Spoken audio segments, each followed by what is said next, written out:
When we last left you, the greenhouse had just got wired for heat, while also calculating the lighting needs, both ambient and full spectrum. Today, it's finally time to install the lights, as well as become a little more efficient with our heat by installing this bottom conductive heat tape. The goal is to be able to grow my favorite food crops from seed to starter plants indoors for future outside planting, while also growing some specific ones all the way to harvest. Every situation and setup is different though, with greenhouses requiring more heat but less light, while growing inside your house may require less heat but more light. Because of this, take any of the numbers you see here with a grain of salt. They vary widely, and depending on your setup as well as your electricity rates, well, you may see something a little different. Still though, this will give us a good baseline to work with, as well as provide us with an understanding of just how much of a trade-off there is when trying to grow vegetables indoors. This video and this series was made possible by the good folks at Bluetti, who provided me with this 2 kilowatt portable battery backup. Perfect for RVing, camping, road trips, and of course as a fail-safe in case of power outages. The Elite 200 V2 also allows me to monitor in real time my electrical usage, which makes this video possible. All the while providing me with over 2,000 watt hours of reliable juice to keep my greenhouse both warm and lit. If you're interested, check it out in the link below.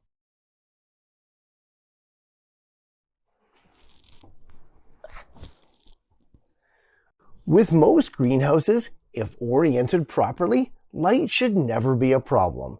And for the most part, for my top shelves here, it really isn't.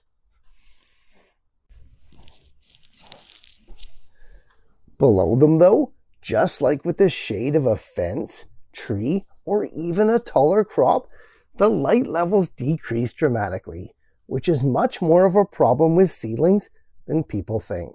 The main goal when creating starter plants early indoors, or even just buying them from the store, is to get a head start over simply direct seeding.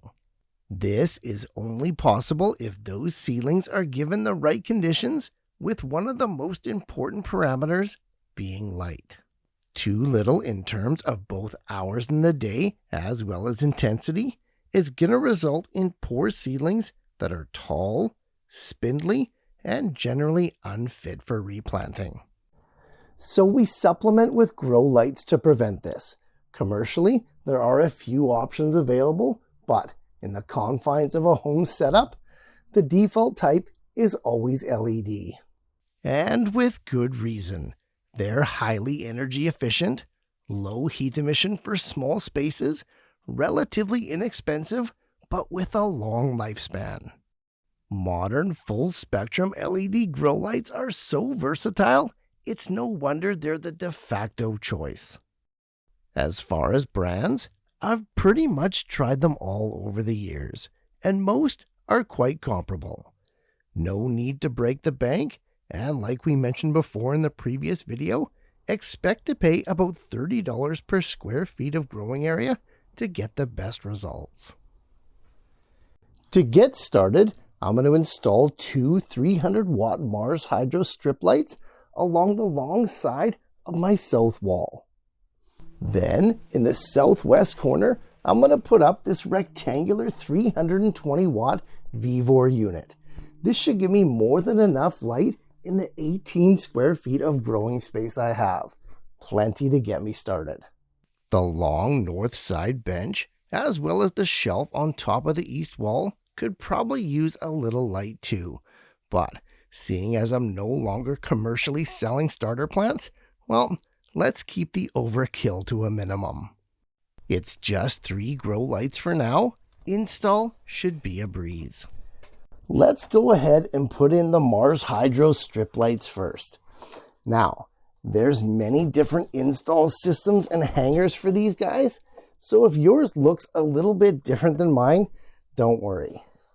The goal here is to get the lights about 12 inches above the plants. Right away, I can see that these 45-degree brackets that I use to stabilize these shelves are going to be a big problem. These Mars Hydro 300-watt strip lights are actually quite powerful for their size. So, after much deliberation, I'm just going to install these through and above those 45-degree brackets to avoid any of the nonsense. By taking the easy way out, these lights are going to be slightly higher than I want them to, but nothing too major. Couple of hooks installed for each light on the shelf above, and then I just used the included pinch brackets to hook them in, nice and easy. Alright, that install was relatively painless, and those Mars Hydro strip lights were the perfect units to choose to avoid these 45-degree brackets here.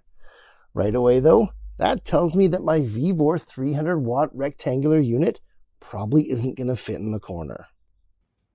With a 45-degree bracket right in the middle of the shelf, there's simply no way to install the Vevor light as originally planned. If I want this corner of my greenhouse to have grow lights, I need a different solution. Thankfully though, I do have a solution. In my infinite stack of grow lights, I happen to have twin VivoSun 100 watters. Yes, less light and less power overall, but easier to install and more appropriate for the space. So let's go ahead and get these guys up. These VivoSun square units are really easy to install, and they have the hangers pre-mounted onto their back plates. A single hook is all that's needed per light, so these plastic pipe brackets should do just fine. Okay, we got the hooks up and centered so that we can install the included hanging cables. The only issue is these cables are so long that the lights are going to sit about 4 inches off the shelf. We got to come up with a different system. Enter these simple stainless steel screw eyes. If I can install them on the 2x4 behind the main hanger, that'll pull up the lights just enough to make this work.